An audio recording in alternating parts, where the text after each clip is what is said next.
The art of self-governance. Most human beings don't fail due to a lack of talent, but due to a lack of inner governance. We are taught from a young age how to read, solve math problems, and even how to communicate with the outside world. But rarely are we instructed in the most essential discipline of all, the ability to direct ourselves.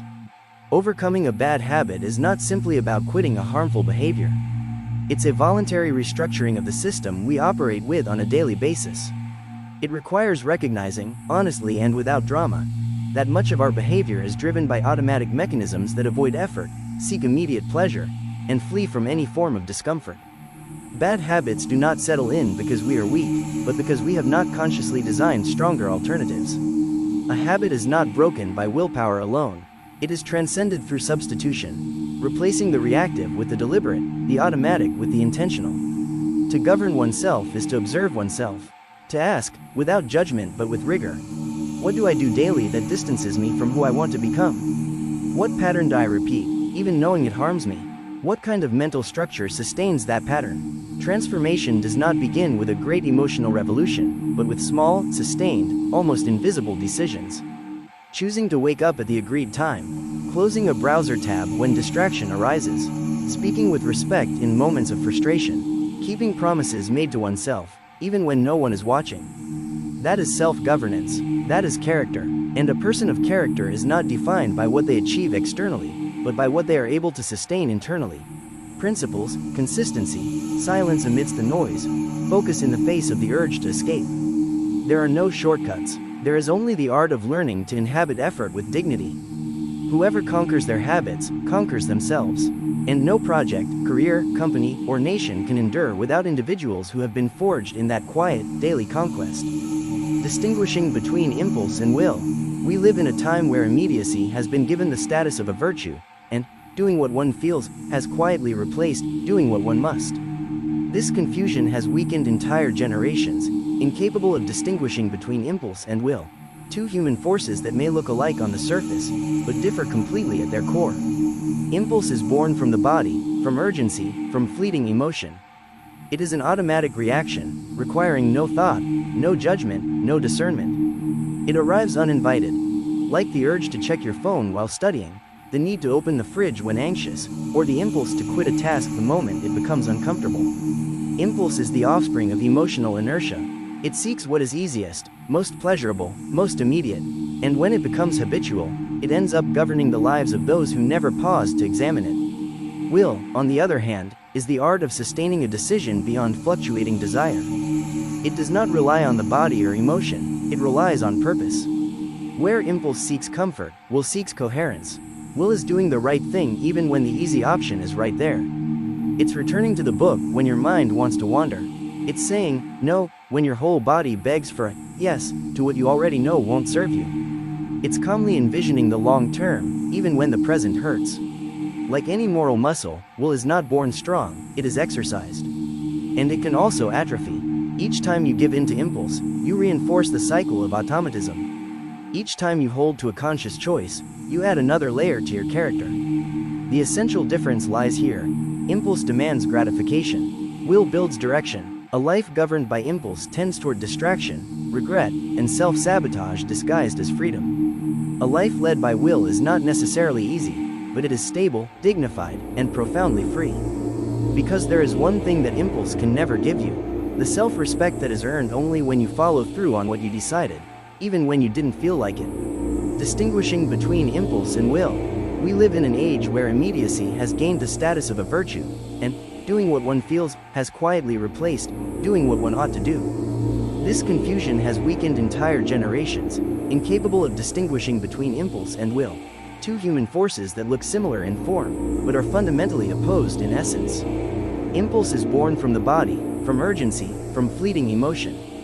It is an automatic reaction, requiring no thought, no judgment, no discernment. It shows up uninvited, like the urge to reply to a message while studying, the need to open the refrigerator when you're anxious, or the impulse to quit a task the moment it becomes uncomfortable.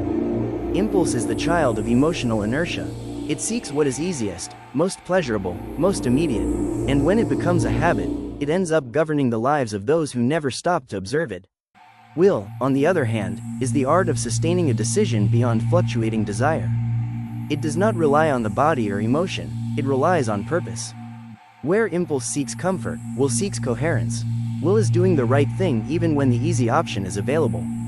It's returning to the book when your mind wants to escape. It's saying no when your whole body begs for a yes to something you already know does not serve you.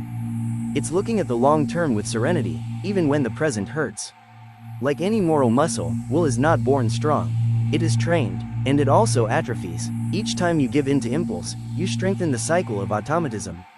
Each time you sustain a conscious choice, you build another layer of character. The essential difference lies here.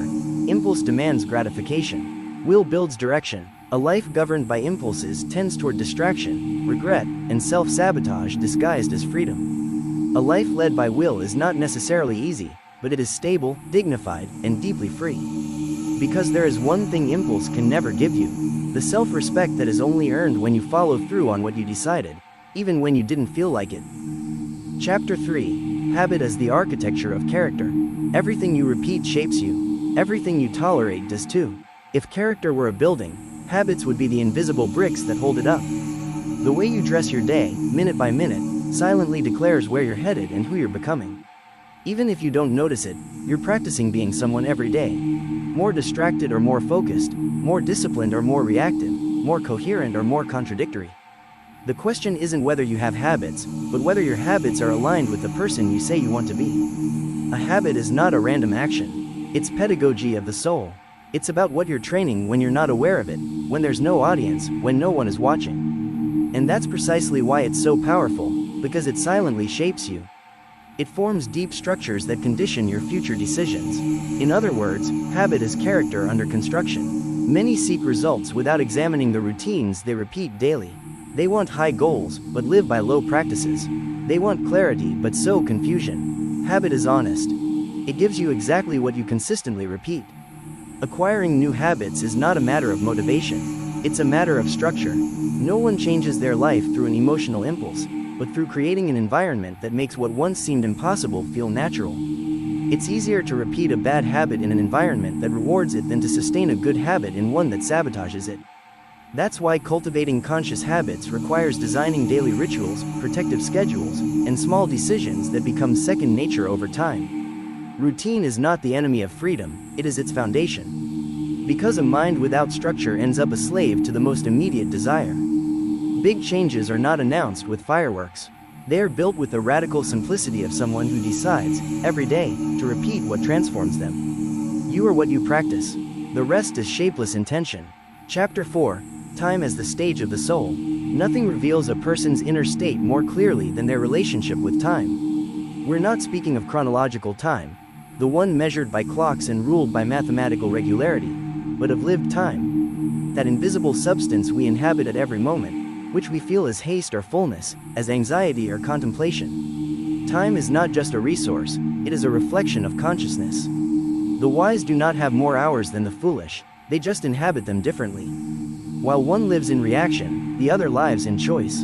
While one chases noise, the other walks toward meaning. One of the clearest symptoms of a disordered life is the constant sense of urgency. We live in a culture that celebrates speed but forgets purpose. We are taught to do more, but not to live better. We are trained to perform, but not to discern. And so, time stops being a stage for growth and becomes a trap of exhaustion. Learning to live time as the stage of the soul requires a rupture, to stop seeing hours as enemies to be conquered, and start seeing them as opportunities to build ourselves. Each hour, each day, is a space in which to decide who I am becoming. And that decision, when made consciously, can transform the way we relate to productivity, to rest, and to others. There is a crucial difference between filling time and inhabiting time. Those who fill their time seek to avoid the void. Those who inhabit it, turn it into fullness. The former fear being alone with their thoughts, the latter engage in dialogue with them. The former seek entertainment, the latter seek edification. To manage time well does not mean having an overloaded calendar, but one aligned with your values. True order does not arise from control, but from inner clarity. A person who knows what matters naturally organizes life around the essential. And that order is visible, in their calmness, in their gaze, in their capacity to be present. The soul strengthens when it learns not to flee the present. There is no maturity without presence, no character without delay, no freedom without structure. Time given away without awareness is time lost. Time lived with meaning becomes eternity sewn into the everyday. That is why we must not merely manage time, but consecrate it. To dedicate space to what matters before the urgent devours it. To protect rituals that elevate us. To draw boundaries against noise. To say no with elegance so that we can say yes with depth. Who honors their time, honors their soul. And whoever cares for their soul will inevitably transform their time. In the vast complexity of human experience, few qualities are as decisive and as elusive as attention. Our capacity to pay attention, to direct our awareness in a sustained, selective, and deep way, determines not only the quality of our learning and performance, but the very essence of the life we build. In a world saturated with stimuli and constant demands, attention reveals itself as the most valuable resource, and its cultivation as an act of love toward ourselves and toward what we choose to nurture. This chapter sets out to explore the phenomenon of attention with rigor and depth, from its neurophysiological foundations to its philosophical and ethical implications. Through an interdisciplinary lens, attention will be proposed as a noble and decisive faculty for the development of character, the pursuit of purpose, and holistic well-being. 1. The nature of patience in personal change. Patience is not simply waiting without acting. It is maintaining calm and consistency in the face of difficulties and slow progress. It involves accepting that both internal and external processes take time, and that genuine transformation cannot be forced or rushed without risking superficiality or breakdown. From a psychological perspective, patience helps regulate the frustration and stress that often accompany prolonged efforts. This emotional regulation is vital to avoid despair and premature abandonment. 2. Perseverance. The art of continuing despite obstacles. Perseverance is the ability to sustain effort and action in the face of difficulties, failures, and setbacks. It is the concrete manifestation of discipline will over time. This trait is what allows good intentions to become tangible results. Without perseverance, even the most well-crafted plan and the strongest motivation can falter in the face of inevitable challenges.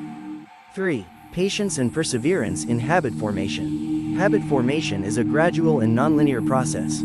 Patience teaches us not to expect immediate change or perfection, while perseverance drives us to maintain the necessary daily practices, even when results are not immediately visible. This combination is key to overcoming initial frustration and the natural difficulties of any change process. 4. Strategies to cultivate patience and perseverance. Cultivating these virtues requires conscious training. Some helpful strategies include setting realistic expectations. Understand that deep change takes time and avoid excessive self-demand. Practicing self-compassion. Be kind to yourself when facing mistakes or setbacks. Breaking big goals into small, manageable steps. This makes tracking progress and experiencing achievement easier. Keeping a progress journal reinforces motivation and allows you to observe your accumulated growth. Fostering a growth mindset. View obstacles as opportunities to learn and build resilience. Transformation. A lifelong process of integrity and acceptance. Personal transformation is not a fixed destination or a final achievement, but an ongoing process that unfolds throughout life. Recognizing this reality is essential to cultivate an attitude of humility, perseverance, and self-compassion in the face of the inevitable stumbles and challenges encountered along the way. This chapter reflects on the importance of accepting the inherent imperfection of being human, and how advancing with integrity, that is, with coherence between values, thoughts, and actions, is the true engine of deep and lasting transformation. 1. Imperfection as a human condition. Accepting imperfection means acknowledging that fallibility, mistakes, and limitations are an essential part of the human condition. The pursuit of absolute perfection is an illusion that leads to frustration and self-rejection. From this perspective, imperfection is not a barrier to change but a space for learning and growth. By embracing it, we free up energy that would otherwise be consumed by self-criticism and fear of failure. 2. Integrity as the guiding force of transformation. Integrity means acting in alignment with personal values, even when this means facing difficulties or giving up immediate gratification. This congruence between thought, word, and action strengthens self-esteem and builds both internal and external trust. In the change process, integrity is revealed in the ability to acknowledge mistakes, correct course, and maintain commitment without falling into excuses or self-deception. 3. Transformation as a path, not a destination. Adopting a path mindset instead of a goal mindset allows for the motivation and flexibility necessary to adapt to the changes and surprises life presents. Understanding that transformation is a dynamic process rather than a final point prevents rigidity and burnout. In this sense, every step, including setbacks, is an integral part of development. 4. Tools to move forward with integrity and acceptance. Some recommended practices include regular reflection. Periodically assess progress and adjust strategies. Journaling or personal writing facilitates self-exploration and clarity. Mindfulness practices promote acceptance and conscious presence. Support network. Share the process with people who inspire and support. Celebrating achievements. Acknowledge and value progress, no matter how small. Sparkles, follow us on our YouTube channel for more content like this, to grow, improve, and fight for your dreams. Bell, subscribe today and join a community committed to conscious transformation and inner strength.